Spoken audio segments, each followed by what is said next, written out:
Olá, boa noite. Todo mundo está ouvindo, está chegando.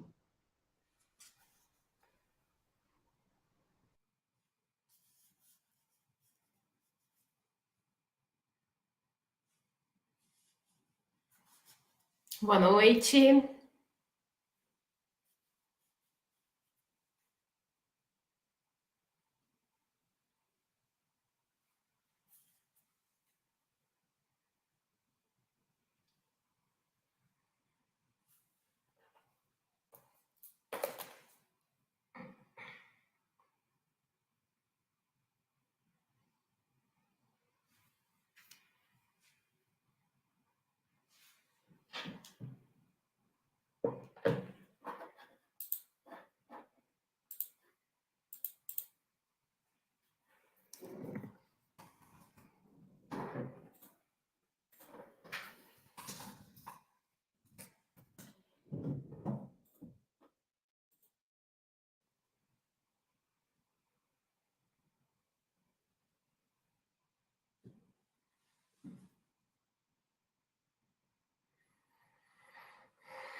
Oi, boa noite a todas e todos que estão aí em mais uma live do Mazimite em Casa.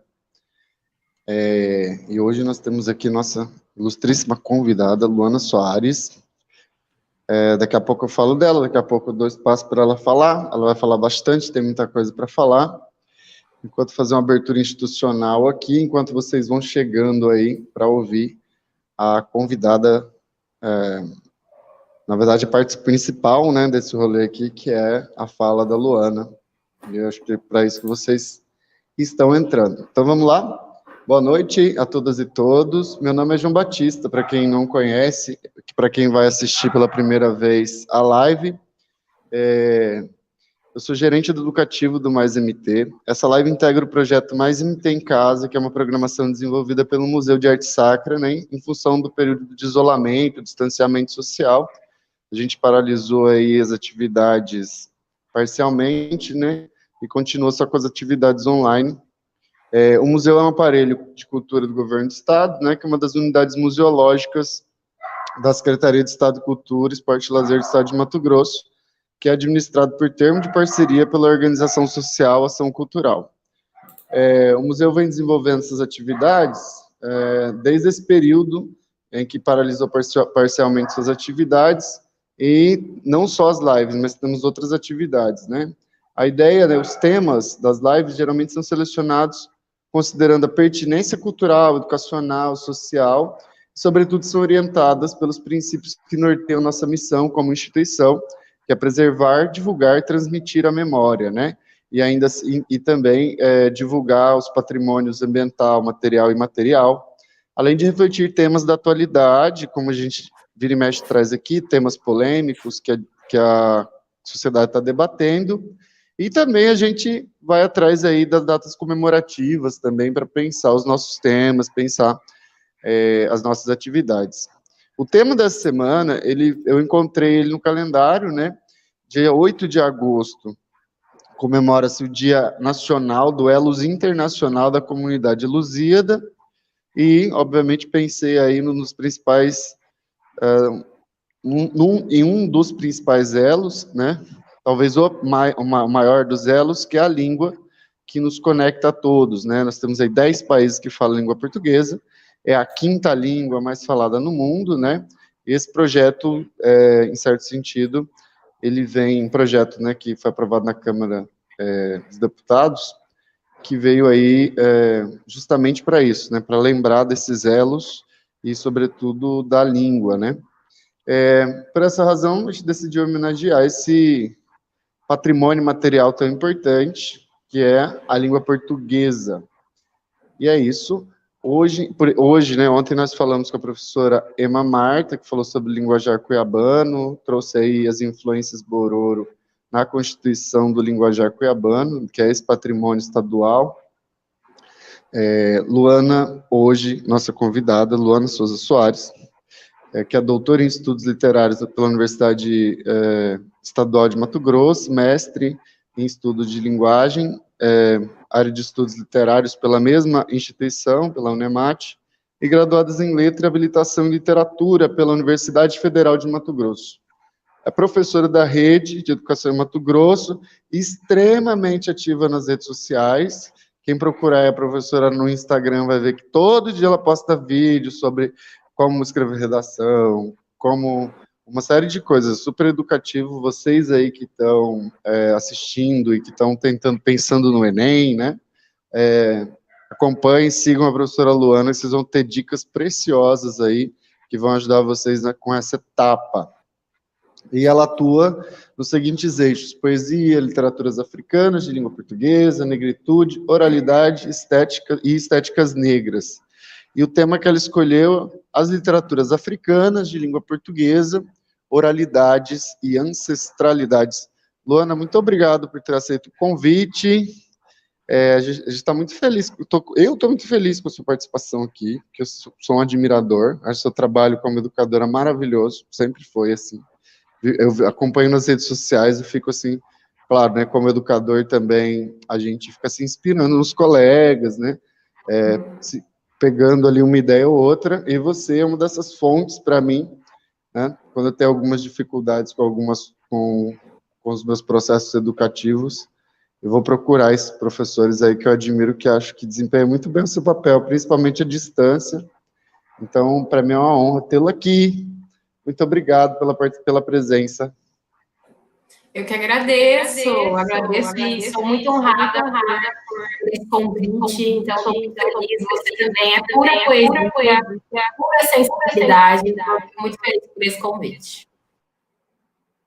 Maravilha, fica à vontade aí para tratar do tema, eu vou estar aqui, vou perguntar, vou te atrapalhar de vez em quando, te interromper, mas aí se tiver, no final a gente vai pegar as perguntas, os comentários que tiverem aí pelas redes para a gente continuar o assunto também. Fique à vontade. Então, gente, boa noite. Quero agradecer a todo mundo que está aqui presente, que vai assistir esse vídeo posteriormente. E a minha ideia aqui é falar de uma maneira muito simples, porque eu sei que tem vários estudantes aí já se manifestando nos comentários, né? Muitos estudantes da rede pública. Então, a minha fala aqui não vai ser nada acadêmica, nada teórica, vai muito mais pelo lado da vivência, das relações humanas, do que teoria e autores. Eu quero trazer aqui uma abordagem muito prática com relação a esse assunto, inclusive dando exemplos para que os alunos se identifiquem com tudo isso. Né? Não adianta que eu ficar falando de teóricos se isso não fizer sentido na realidade, embora a gente em algum momento vá falar sobre eles. Mas eu pensei em fazer essa fala aqui partindo da oralidade. Porque quando a gente fala aí de língua, né, o João falou que essa semana o tema é língua portuguesa. E quando a gente fala de língua portuguesa, muitos estudantes nem sabem que existem outros países que falam a língua portuguesa. Quando você chega numa sala de aula e fala, e aí, quais são os países que falam a língua portuguesa? O Brasil e Portugal, porque eu gosto de futebol e tem uns caras lá que falam a língua portuguesa. Né? Mas existem outros países como Moçambique, Angola, Cabo Verde, que também falam a língua portuguesa. Então, a ideia é que a gente amplie um pouco mais desse conhecimento para que mais estudantes saibam que a língua portuguesa existe em outros lugares. Inclusive, se você for ver no YouTube, tem vários youtubers de Angola, youtubers de Moçambique, que não tem, obviamente, a língua portuguesa brasileira, mas é muito mais puxada para o português de Portugal, mas ainda assim com muitas relações próximas ao Brasil. Inclusive, vários youtubers, né, de Angola e Moçambique estão sempre comentando das novelas produzidas no Brasil, falam das roupas nas novelas, né? Então, é interessante a gente pensar isso, porque a gente tem muitas coisas em comum. E a língua é uma dessas coisas que nos une. Embora nós estejamos aí divididos por um continente, nós estamos ligados de alguma maneira. Então, eu quero falar um pouco sobre isso hoje, oralidade e ancestralidade nas literaturas africanas de língua portuguesa. Então, para a gente começar esse papo, e como a gente vai falar de oralidade, não dá para ser rígida, porque a oralidade ela tem axé, a oralidade tem, né? A oralidade é escrita. Então, quando a gente fala de oralidade, falando de base, falar. E esse falar é muito diferente do processo da escrita. No momento do falar, eu em comunhão com o outro, encontrando com a voz. A voz ela é um encontro com o outro. Enquanto na escrita, muitas vezes o processo é solitário, é muito mais silencioso. Quando a gente pensa na oralidade, a gente pensa em corpos se encontrando e se expressando, né? Então, a gente tem aí algumas diferenças entre a oralidade e a escrita. Então, a oralidade, ela não fica registrada da mesma maneira que a escrita. Se a gente for pensar em sociedades orais, a oralidade, ela é uma transmissão dos saberes, né? Saberes que vão sendo transmitidos de geração em geração. Então, vamos pensar aí uma senhora de uma família que sabe fazer uma comida muito gostosa. E todo mundo elogia muito essa senhora porque ela faz aquele prato. E ela não tem uma receita escrita daquele prato, mas ela sabe como fazer. E ela aprendeu com a avó, e a avó aprendeu com a bisavó. Então, essa oralidade, ela se manifesta nisso, nesses saberes que ultrapassam o tempo e são transmitidos boca a boca. Então, a gente não tem um processo de escrita. A senhorinha não pegou um papel e escreveu a receita. E é por isso que muitas vezes a matriarca morre e aquele conhecimento morre com ela, né? Porque a oralidade, ela é a geração em geração, a transmissão do conhecimento, a transmissão dos saberes. Enquanto na escrita, a gente tem um processo de registro, de cristalização. Então, vamos supor aí que você, que é estudante de ensino médio, vai fazer um print de algo que sua amiga falou. O print é a cristalização da escrita. Enquanto na oralidade, se ninguém me gravar, se ninguém me filmar, eu não tenho registro. Então, a escrita, ela tem esse princípio do registro. E uma das diferenças também entre oralidade e escrita é que na oralidade, no momento em que eu falo, a coisa vai saindo e vai fluindo e eu não tenho como desdizer, né? Eu posso falar, não queria falar isso, mas está falado. Enquanto no processo de escrita, eu posso pensar sobre o que eu falo. Eu escrevo, daí eu apago, eu mando, não mando, tem todo um processo de edição, enquanto na oralidade, a transmissão do saber, ela flui e ela acontece. Pensando nisso, que o saber é transmitido, é importante pensar numa figura que é muito importante nas literaturas, que é o contador de história. Se a gente for falar de oralidade, a gente tem que falar dessa figura. Porque o contador de história, ele é o guardião das histórias de uma comunidade, ele transmite essas histórias, e essa voz desse contador, ele não se encontra num sentido hierárquico, ele se encontra ali num sentido comunitário, num sentido coletivo. Então, a oralidade, ela está muito ligada a um processo social, enquanto na escrita, a gente tem uma série de regras, por exemplo, na língua portuguesa, eu até falo para muitos dos meus estudantes sobre a gramórtica, que são essas regras que nos matam, que muitas vezes o estudante não sabe colocar a crase e a vírgula e fica enlouquecido. Enquanto na oralidade a gente não tem essas regras estabelecidas. A língua, ela flui muito mais naturalmente. Então, a gente tem várias diferenciações aí entre a escrita e a oralidade.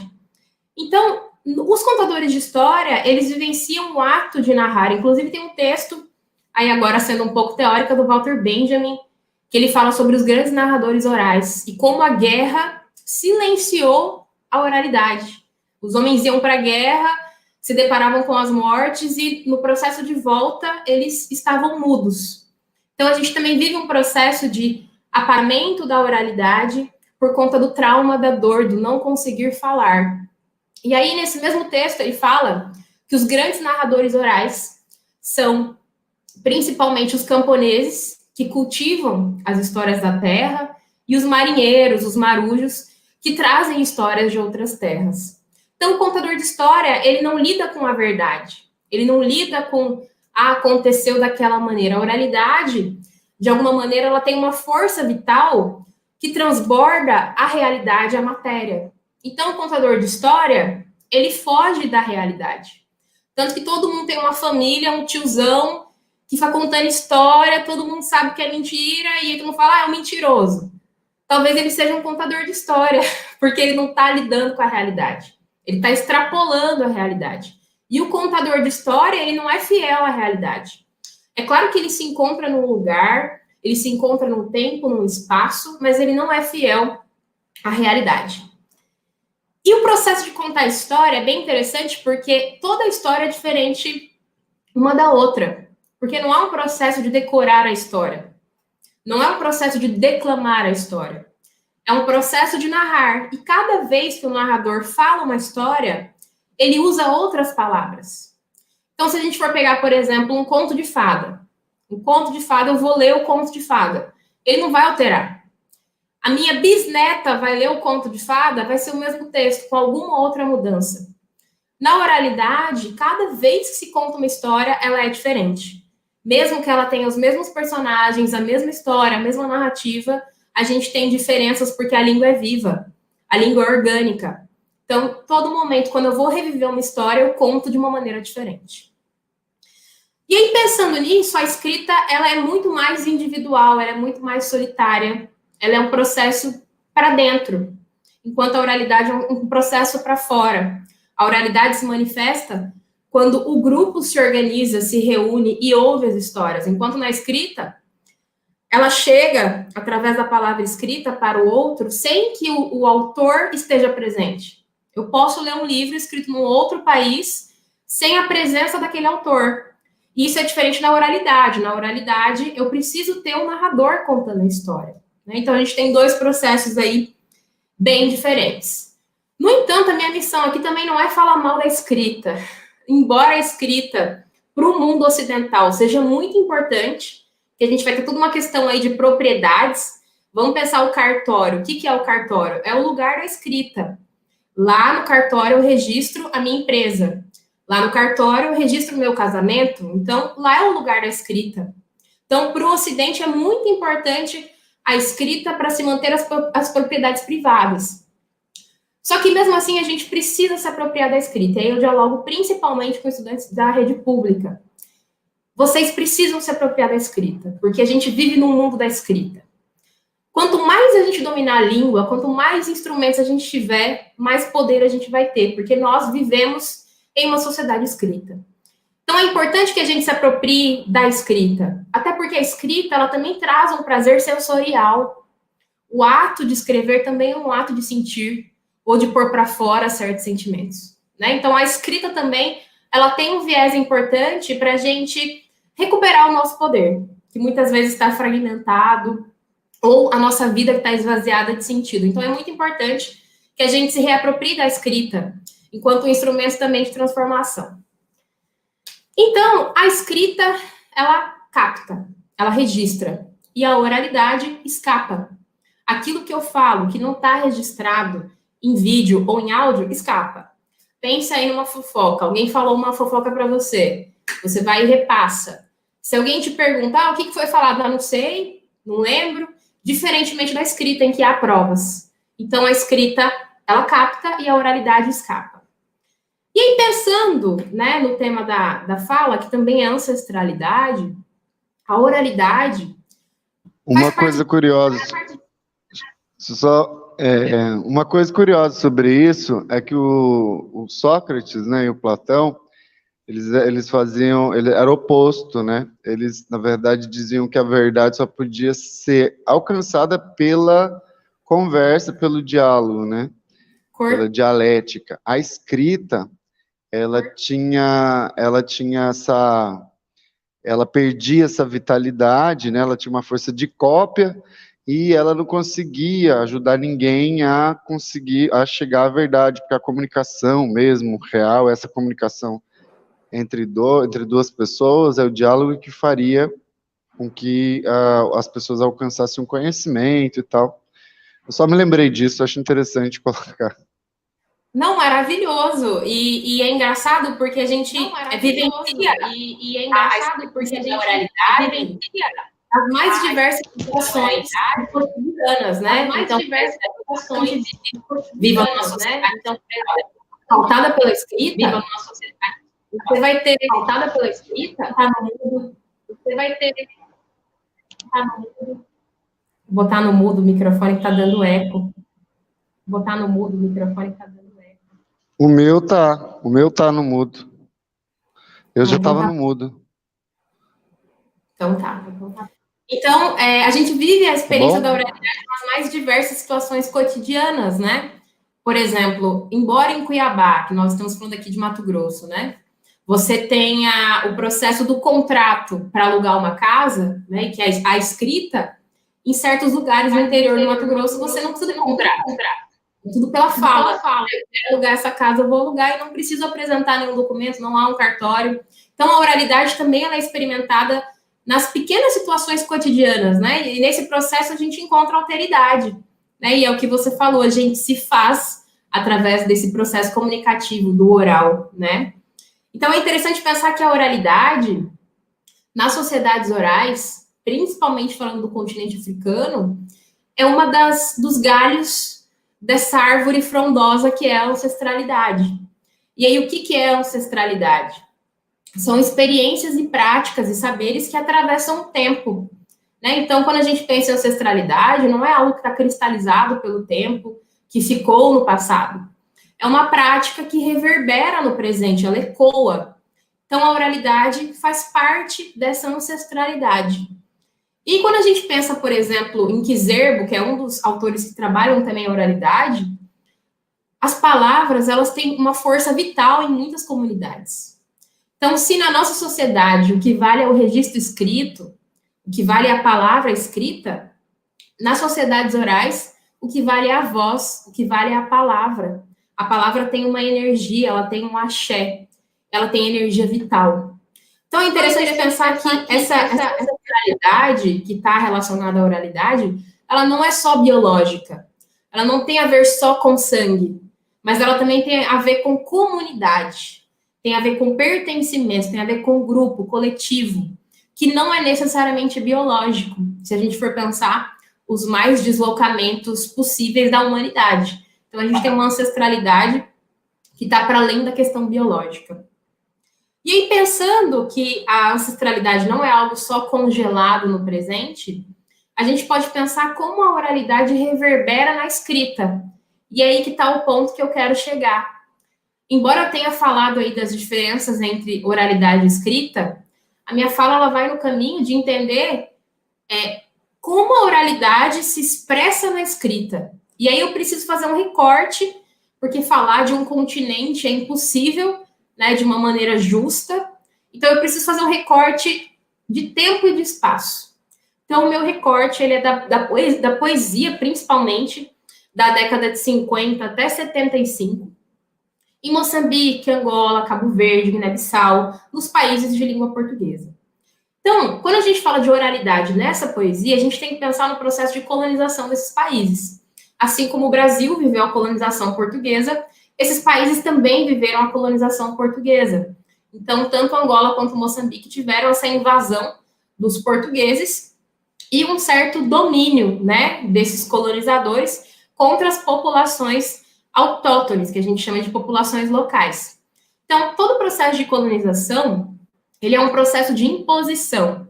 Ele não é um processo harmônico de negociação. Ele é um processo de imposição.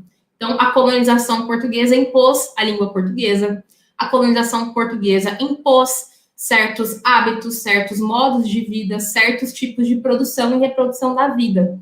Então, nesse processo de imposição, muitas línguas acabaram sendo silenciadas. Então, em Moçambique, por exemplo, a gente tem muitas línguas sendo faladas, embora a língua portuguesa seja a língua oficial, é a língua que você vai utilizar em prova, é a língua que você vai utilizar em instituições públicas, mas no seio das famílias se falam outras línguas, como Xangana, como Ronga. Então, a língua é uma coisa muito ampla nesses países. Então, eu vou falar principalmente de poesia nessas décadas e falar também de poesia nesse espaço. E aí é importante perceber que no processo de colonização, com essa imposição, obviamente você vai ter resistência. As pessoas não vão aceitar pacificamente serem dominadas. Então, há um processo muito grande de resistência, que vai se manifestar tanto em forma de luta, através de guerrilha, de luta pela independência, que vai começar ali em 1950, e mais fortemente, mas também uma guerrilha através da escrita. Em que sentido? Vários autores de Moçambique, vários autores de Angola, vão começar a escrever, vão se apropriar da língua portuguesa, que é essa língua do colonizador, para começar a produzir uma escrita que identifique as comunidades locais. Então, eles utilizam o Luandino Vieira, que é um dos escritores de Angola, ele até fala que a língua portuguesa é um troféu de guerra. O que isso significa? Eu pego a arma do colonizador, qual é a arma do colonizador? A língua. E eu uso contra ele. Então, esses autores se apropriam da língua portuguesa para fazer crítica ao próprio colonizador. Então, nesse período, a gente vai ter uma poesia de muita resistência, uma poesia de muita luta, mas essa luta nas palavras não é uma luta panfletária, né? Uma luta que fica falando de guerra. Não, é uma poesia que vai olhar para a ancestralidade e para a oralidade como uma forma de resistência. Se eu tenho uma imposição de língua, se eu tenho uma imposição de cultura, eu posso me defender também e utilizar a arte e a palavra como um instrumento de luta. E é isso que eles vão fazer. Então, esses autores desse período começam a construir poesia, vão para jornal, vão construir romances, vão construir diversas formas de resistência através da arte. Inclusive, tem um pintor em Moçambique chamado Malangatana, que ele vai utilizar todos os elementos da ancestralidade nos seus quadros. Então, todo o processo de oralidade e ancestralidade permeia as poesias desse período. E aí a oralidade se manifesta na escrita, tanto enquanto tema. Então, a gente vai encontrar poemas em que tem língua portuguesa e no meio tem expressões ronga ou xangana, no caso de Moçambique. E a gente vai encontrar a oralidade também no próprio ritmo da poesia. Eles vão construir uma poesia que está muito diferenciada daquela poesia quadradinha, europeia, com métrica, com rima, que tem que contar e fazer canção, né? Essa poesia, ela vai refletir uma ancestralidade que é uma outra estética. Então, eu não posso pegar a estética europeia, jogar na poesia e falar, não é bom. Não é bom de acordo com a régua da Europa, né? Mas se a gente for pensar um outro tipo de poesia, é pura poesia, é pura metáfora, é pura construção de linguagem ali, né? Então, é muito interessante pensar que a oralidade se manifesta dessa maneira. E aí, como que a ancestralidade também se manifesta? Principalmente através da figura da mãe. Então, vai aparecer em muitos poemas desse período a figura da mãe. E aí, a mãe aí não é só uma mãe biológica, mas é a mãe África. E em muitos poemas, essa mãe foi espoliada, foi violentada. E agora, esses autores, eles querem essa África de volta. Eles querem o retorno dessa mãe. Eles querem honrar essa mãe. Então, a ancestralidade vai aparecer aí, tanto no culto à mãe biológica, quanto no culto à mãe África. Então, a ancestralidade permeada nesses processos, nessa construção poética. Deixa eu perguntar uma coisa que me interessa bastante em poesia, a sonoridade, né? Às vezes eu não fico muito prestando atenção em métrica, nem gosto. Mas eu gosto muito de ouvir a concepção de palavras, a escolha de palavras, porque eu acho que isso, para mim, é que dá beleza. Como é a sonoridade, não sei se essa pergunta é possível de ser respondida, nesses poemas que você leu, né, nesses poetas. Sim. Queria saber se eles incluem aí as sonoridades das línguas maternas, das línguas ancestrais, a musicalidade, o ritmo, essa coisa toda. Isso aparece demais, João, demais, demais na poesia, as expressões de línguas locais. Então, você está lendo ali um verso, aí você esbarra numa palavra como, por exemplo, machimbombo. Aí você fala xigubo, caringana. Então, assim, eles vão ali subvertendo a língua portuguesa, colocando expressões de línguas locais. Mas uma outra questão também que vai aparecer muito são os sons de certos instrumentos. Então, você está ouvindo, por exemplo, Xigubo é um dos poemas do José Craveirinha, que a gente vai chegar lá, que é um autor moçambicano. Xigubo significa uma espécie de ritual antes da batalha. E aí, o Craveirinha vai criar um livro chamado Xigubo, que é uma forma de ritual contra os colonizadores. Então, ele está recuperando a ancestralidade do Xigubo para utilizar contra os colonizadores. E aí, o livro inteiro é recheado de tambor. Você ouve, através da narração dos poemas, os tambores, que é a própria guerra. Você vai ouvindo ele se preparando ali enquanto eu lírico para a guerra. Então, é muito interessante porque vários instrumentos musicais, como a chimbila, vão aparecer através da combinação de palavras dentro do texto. Então, é muito legal isso, porque eles também vão recuperar elementos estéticos que não são do colonizador, né? Então, por exemplo, a poesia europeia é uma poesia silenciosa, é uma poesia quase como uma oração, né? Em que você se ajoelha, você fala baixo. Essa poesia desse período é a poesia do grito, é a poesia do cantar, é a poesia do falar, é daquilo que está silenciado, daquilo que rasga o peito, porque foi ocultado, porque foi camuflado. Então, é muito interessante pensar toda a parte da oralidade nessa poesia, porque vai trazer tudo isso para dentro do texto. E tudo isso, de alguma maneira, são barricadas de resistência através da arte. E é interessante porque no Brasil, por exemplo, a gente viveu a ditadura militar, tinha o processo de censura, e alguns textos passavam. Em Moçambique foi a mesma coisa, tinha polícia portuguesa, os autores enviavam os textos e alguns passavam, porque nem a polícia tinha compreensão estética do que era aquilo, de que aquilo era resistência. Não é simplesmente, eu vou falar um poema da Mãe África. Não, não é isso, não é o tema. Tem a ver com a resistência que essa imagem traz para o texto. Então, ao falar de Mamãe África, ao falar de um tambor, ao falar de instrumentos musicais que foram feitos historicamente por algumas comunidades, isso é uma forma de resistência. Né? Não é simplesmente falar, somos contra a polícia portuguesa, somos contra Portugal. Não é essa estética que se constrói. É uma estética de resistência que olha para a ancestralidade para recuperar o ser fragmentado pela dor do presente. Porque eles viveram um processo de guerra, né, um processo de luta contra a colonização. Então, ao pautar esses elementos, eles estão reconstituindo o próprio ser. E, inclusive, vai ter várias poesias de culto, de alegria e de honra aos próprios elementos da pele, elementos do rosto, que também vão entrar nessa ancestralidade do orgulho das suas raízes. Diferente do Brasil, que a gente tem um processo muito forte de miscigenação. Por exemplo, em Angola, Moçambique, esse processo é muito menor. Então, a gente tem grupos raciais muito mais demarcados. E isso vai aparecer na poesia. Só que, ao invés desses grupos se subordinarem a essa estética europeia, de, agora eu vou alisar o cabelo, agora eu vou me tornar branco, essa poesia vai resistir, trazendo a beleza da negritude, trazendo a beleza da ancestralidade, trazendo os elementos da comunidade ancestral, trazendo as línguas.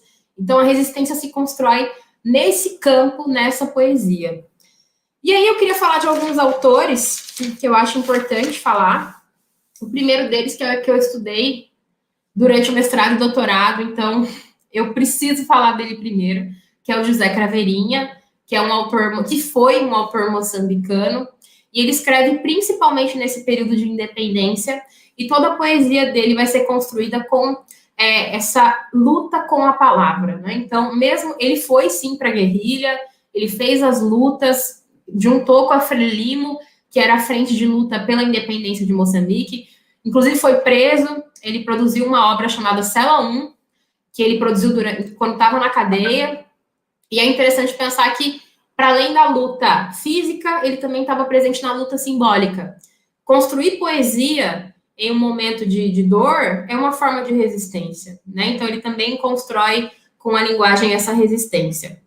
A gente tem também, falando ainda em Moçambique, a Noêmia de Souza, que foi uma escritora também muito amiga do José Craveirinha, que também escreveu nesse período, e a poesia dela está muito ligada à musicalidade. Então, ela faz muitas referências, por exemplo, ao jazz, ao blues, tentando fazer uma conexão com os próprios cantores de Moçambique.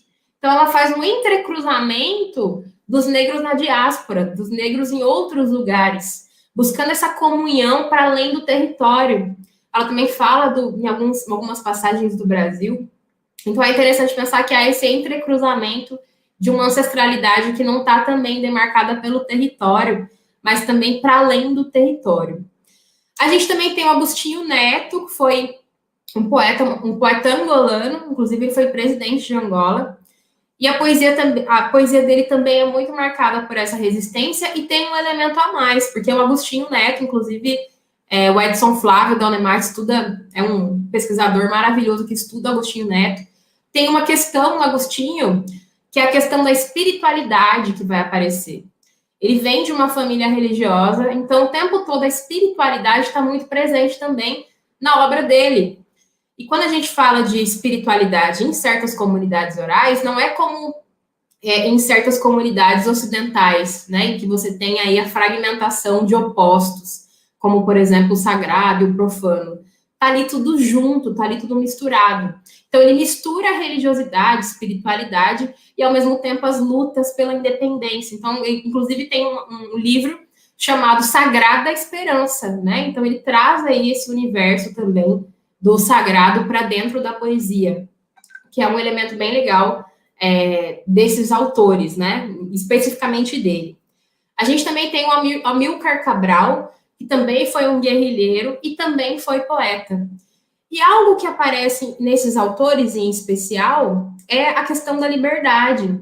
Só que a liberdade ela está expressa nas mais diversas metáforas, né? Então você tem a liberdade não física, mas a liberdade também espiritual, a liberdade em busca de ouvir as próprias músicas da própria terra, de poder comer as próprias comidas. Então, a liberdade ela é muito minuciosa, ela está no pequeno, né? Ela não está na liberdade, no grito pela liberdade. Ela está na coisa pequena, na restituição das pequenas coisas que compõem os seres. Então, é interessante pensar que essa poesia, ela vai resgatar a oralidade, resgatar a ancestralidade como forma de combater a colonização. Então, a importância da arte, né, e aí falando principalmente aqui numa rede social de um museu, como olhar para uma obra de arte, como olhar para um poema, é olhar para um instrumento de resistência, que resiste ao tempo, né, que resiste ao espaço. Então, é interessante pensar que a obra de arte é isso, é uma resistência por si só. E se a gente fala dos nossos tempos, né, pensar em construir resistência não é só o grito, não é só a luta concreta, né? Há muitas diversas formas e nuances de resistir. E eu acho que essa é a grande lição que esses autores trazem, sabe? A resistência, ela não se faz só de maneira física, mas também de maneira simbólica, sabe? Nas nossas práticas de escrever um poema, nas práticas de afeto. Outra questão que vai aparecer muito para finalizar minha fala é a questão da afetividade, e aí o auto-amor, mas também o amor pelo espaço. Então, por exemplo, a natureza vai aparecer muito nesses poemas como um personagem, não como um cenário. Na literatura europeia, a gente vai ter o mar, vai ter a natureza como um cenário ali, que está ali, né, para ser contemplado. Nessa poesia, a natureza é um ser orgânico, ela faz parte de um todo ali, ela é a extensão do homem. Então, também há uma outra relação aí da natureza dentro dessa poesia. Tem até um poema do Craveirinha que ele fala das montanhas, e ele vai construindo uma relação como se a montanha fosse um corpo. Ele compara ali o corpo da montanha ao corpo de uma mulher. Ele consegue fazer essa construção. Então, a resistência se manifesta nisso, desde a natureza, até a música, até a mãe, a oralidade. Então, tudo isso compõe esse universo riquíssimo.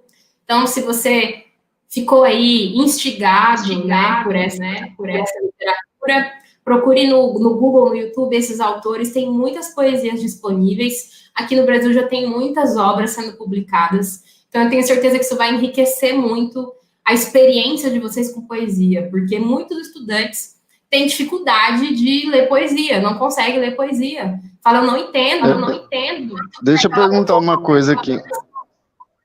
Sim. Desculpa. Sim. Por acaso, você já fez algum... Gente, desculpa, minha internet está caindo toda hora, mas eu não estou fazendo falta mesmo. Só a Luana aqui já está arrasando. Eu tô só sobrando aqui. Gente, seguinte, queria perguntar para você, Luana, se você já fez algum estudo comparativo entre escritores negros da diáspora e escritores negros desses países que ainda estão nos seus países de origem, se existe alguma coisa, assim, alguma diferença, se essa diáspora forçada, né, terrível, ela alterou um pouco a resistência, o foco da resistência, os temas da resistência, nesse sentido. Sim. Existem vários estudos sobre isso. Eu especificamente nunca escrevi nada sobre isso, mas a cabeça já formulou muitas coisas. Tem até um poema do Craveirinha que ele fala de um elo entre os negros. Então, ele fala: o negro no canavial no Brasil, o negro catando algodão nos Estados Unidos, o negro em Moçambique. Ele começa a construir umas imagens ali que dá uma relação de irmandade, de algo de uma família que nem está dividida, né, por um continente. Então, muitos autores vão trazer essa ideia de uma irmandade, de uma coletividade que supera a fragmentação do espaço. Então, é muito visível. Inclusive, se a gente for pensar nos Estados Unidos, na década de 30, teve o chamado Renascimento do Harlem, em que, no Harlem, que é um bairro negro dos Estados Unidos, tipo Brooklyn, começou a se fazer manifestações culturais, misturando a cultura europeia com a cultura dos países de África. E aí deu aquela mistura louca e aí se transformou em vários estilos musicais, né? Então, se a gente for pensar em ancestralidade da diáspora, a gente tem muita conexão. Inclusive, um colega meu de doutorado, ele contou que aqui em Cuiabá tem um instrumento de rasqueado, que é algo que faz assim, eu esqueci o nome, mas...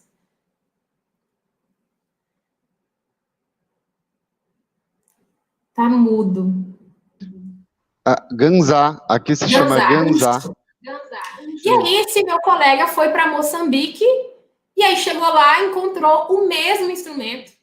Ele falou que ficou chocado. Eu falei, gente, eu ouço esse instrumento em Cuiabá e em Maputo tem o mesmo instrumento. Então essa ancestralidade, ela nos conecta a um nível que está além do território. As práticas, elas ecoam e elas atravessam o tempo. Então, com certeza, essa resistência negra fora de África, ela está muito interligada com as práticas ancestrais africanas. Porque, embora houvesse o processo de ruptura e de sequestro das comunidades africanas, você não consegue romper a memória, você não consegue romper a história, o vínculo. Tudo isso acaba permanecendo, né? Então, essa memória, essa história, ela permanece mesmo com a ruptura e o fraturamento das comunidades que vão ser retiradas de África. Por isso, há um elo. Se a gente for pensar no Brooklyn, se a gente for pensar periferia de Cuiabá, se a gente for pensar Mafalala, que é uma periferia de Maputo, tem coisas em comum.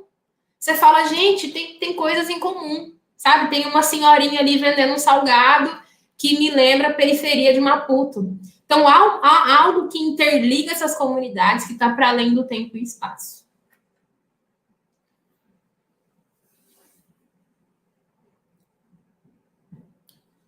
Tá mudo. Isso, voltou. Alô? Voltou? Desculpa. Vamos ver se a gente tem pergunta aqui. Desculpa, minha internet, não sei o que está acontecendo. Minha internet é assim, tem dia que está ótimo, tem dia que não está. Mas é isso, a live tem disso, né? Live significa vivo mesmo, a vida cheia de surpresas, né? Vamos lá, ver se tem aqui. A Gisele estava perguntando para você, pedindo para você dar outro exemplo dessa ancestralidade europeia em confronto com a ancestralidade africana na poesia. Antes de você responder, eu queria agradecer Gisele Marques, a professora que trouxe seus alunos ontem, trouxe hoje também, a todos os alunos aí do João Brienne que estão participando. Muito obrigado pela participação de vocês, tá? A gente fica muito feliz que vocês estejam aqui contribuindo aqui com a gente. Se vocês quiserem, pode fazer pergunta aí, fiquem à vontade, beleza? Que ainda tem uns 10 minutos, 15 minutos, dá tempo, tá bom? Manda ver, Luana. Beijo, Gi! Obrigada por estar presente. Então, eu vou trazer o próprio Craveirinha, ele tem uma obra que ele fala de certas tradições em Moçambique, e ele faz uma comparação de uma dança, que acho que é, se eu não me engano, a Xingombela, se eu não me engano, não me lembro o nome, de uma dança de Moçambique, e aí ele compara com uma dança europeia, que é o balé, né? Então, no balé, existe o processo de sair do chão, né? O balé, ele quer flutuar, ele quer ir para o céu, ele quer ir para cima. Enquanto essa dança específica que ele comenta é o bater o pé no chão, é o querer se unir à terra, né? Não é o processo de ir para cima, é o processo de se incorporar à terra. Tanto que a gente vai ver videozinho viral no Facebook de crianças dançando, é esse bater o pé, é a tentativa de voltar para o útero da terra. Então, eu acho que o balé e essas danças refletem muito bem a diferença dessa ancestralidade, né? Da ancestralidade europeia e da ancestralidade dessas comunidades. Então, esse é um dos exemplos para ficar claro.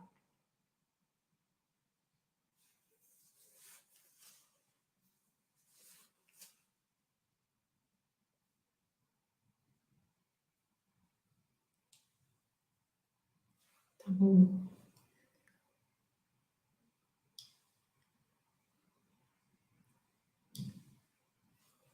Tá mudo. Não consigo te ouvir.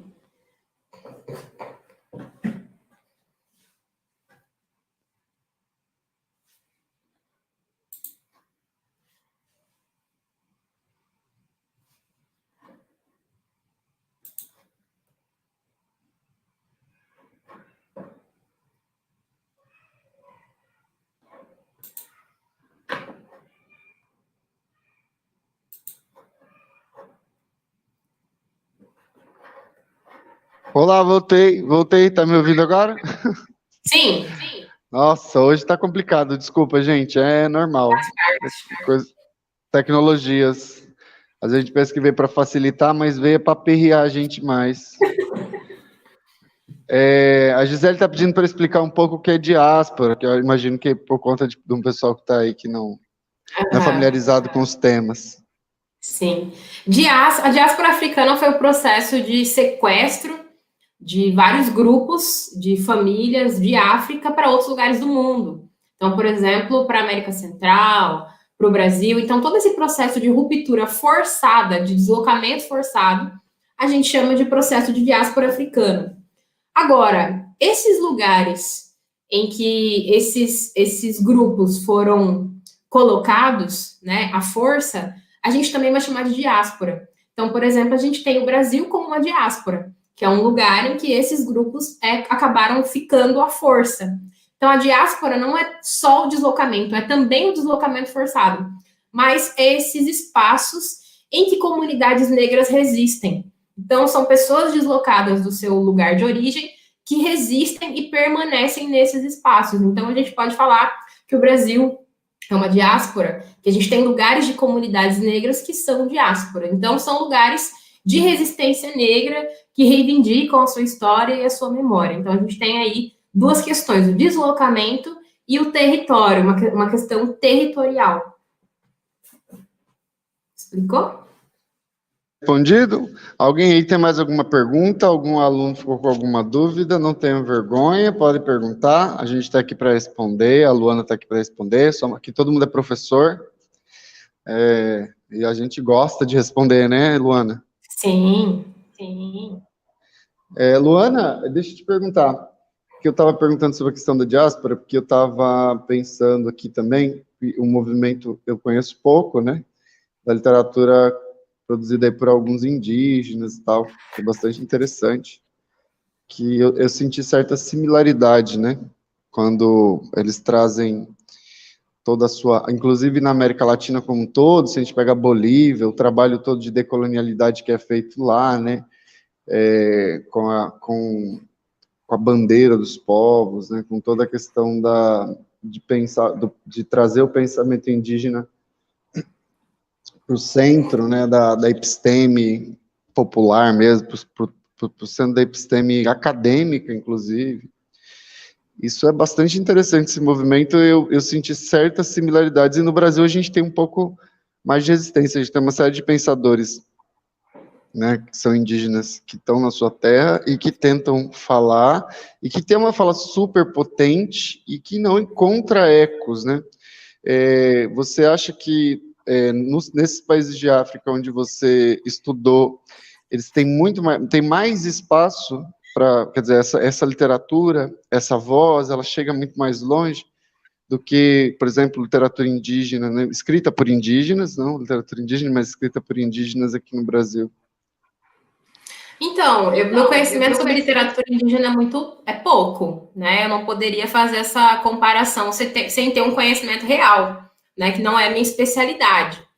Mas o que eu posso dizer é que a veiculação das literaturas africanas de língua portuguesa, ela vem de uma luta dos próprios escritores, sabe? Não como um espaço concedido pelas editoras, mas principalmente, por exemplo, no Brasil, como que isso ecoa, né? A lei que define os conteúdos relacionados à África, literaturas negras, história do povo negro, tudo isso vai interferir diretamente na publicação e veiculação e nas vozes, né, sendo ouvidas. Então, essas literaturas, elas estão rompendo a porta para entrar, sabe? Não é algo concedido. E eu acho que, de alguma maneira, tem uma similaridade, sim, tanto na parte temática, talvez de estrutura, porque a gente tem povos aí que foram sequestrados, né, e colocados a um trabalho forçado, a um trabalho escravo. Então, de alguma maneira, acho que essa ancestralidade indígena, ela tem similaridades com essas ancestralidades negras, né, e por isso esse ponto de encontro. Mas, de qualquer maneira, eu acredito que é preciso lutar para que essas vozes sejam ouvidas, né, porque a academia, ela, embora esteja se abrindo para vozes, entre aspas, muitas aspas, marginais, ela ainda está completamente fechada para a literatura europeia, para as artes europeias, né? Então, você falar de oralidade, você falar de ancestralidade, você trazer essa poesia que foi silenciada pela branquitude, pelas culturas europeias, é uma forma também de resistir dentro de espaços como a academia. Então, é muito importante que a gente estude esses autores, estude os indígenas, estude as literaturas africanas de língua portuguesa, essa poesia oral, né, dessas comunidades. Então, acho que é muito importante trazer tudo aquilo que foi silenciado e trazer uma nova narrativa, né? Deixar de contar a história contada pela Europa e reconstruir as nossas histórias.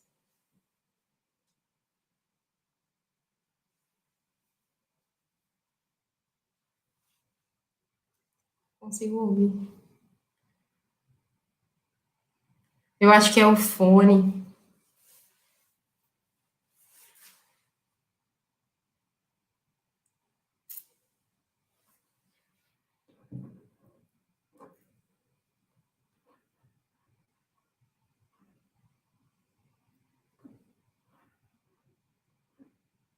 A internet que está caindo. Ouviu? Isso. Uhum. Travou. Alô?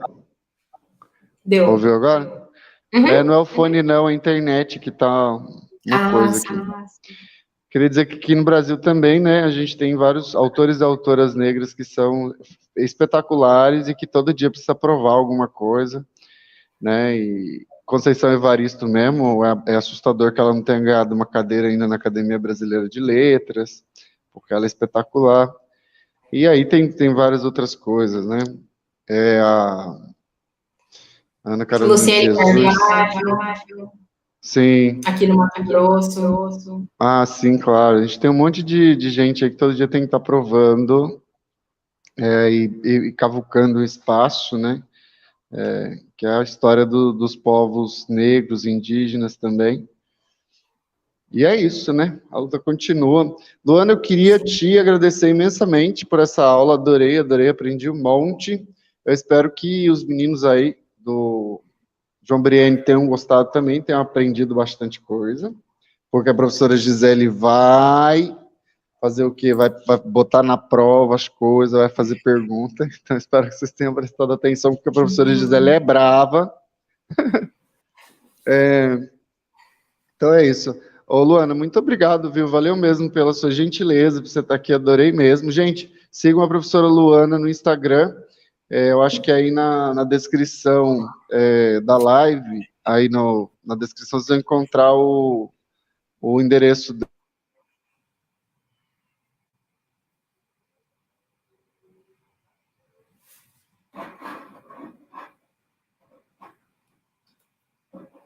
Esperar se ele volta.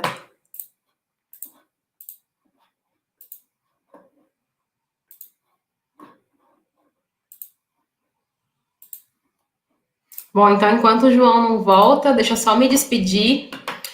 Quem quiser me contactar, tiver alguma dúvida, eu tenho um Instagram, chama @conversalu. Entrem lá, ele é muito focado para estudantes do ensino médio, mas tem muitas dicas lá sobre Enem. Então, quem quiser me segue. Foi um prazer tá aqui. Se vocês precisarem de novo de mim, e procurem, estarei disponível para vocês, tá? Valeu, obrigado. Esse trabalho de vocês está muito lindo, de verdade. Continuem, porque isso está enriquecendo muita gente. Legal. Amanhã, gente, a gente vai ter mais 2 convidados que vão falar sobre a língua portuguesa, que vai falar sobre a origem aí da língua portuguesa, né, trazendo um pouco dessa história, desde dos Lusíadas, né, esse professor, que é um professor da USP, estuda também linguajar cuiabano, outras variedades linguísticas do interior de São Paulo, então tem muita coisa interessante para dizer amanhã, então não faltem a aula de amanhã sobre a língua portuguesa. A gente vai ter aqui Manuel Morivaldo, Santiago Almeida e a Criseida Rovena Zamboto de Lima, né? E o tema de amanhã será Desde Sempre na Variedade Portuguesa. Então, vocês não percam, amanhã a gente vai estar aqui com esse tema, nesse mesmo horário, com esses 2 convidados. Tá bom? Gente, acompanha a gente nas redes sociais. Semana que vem a gente vai lançar um curso de formação para educadores, tá? Então fiquem atentos, que é Educação Patrimonial e Novas Tecnologias. Também a gente vai ter algumas outras novidades aí, então acompanha a gente aí para vocês estarem a par dos novos temas, das novas coisas, das novas ações que a gente está desenvolvendo aí pelas redes, tá bom? Muito obrigado, boa noite para todo mundo, grande beijo. Beijo, Luana. Muito obrigado. Beijão. Tchau, Gisele. Tchau, alunos do João Brienne. Até mais. Tchau. Tchau, tchau.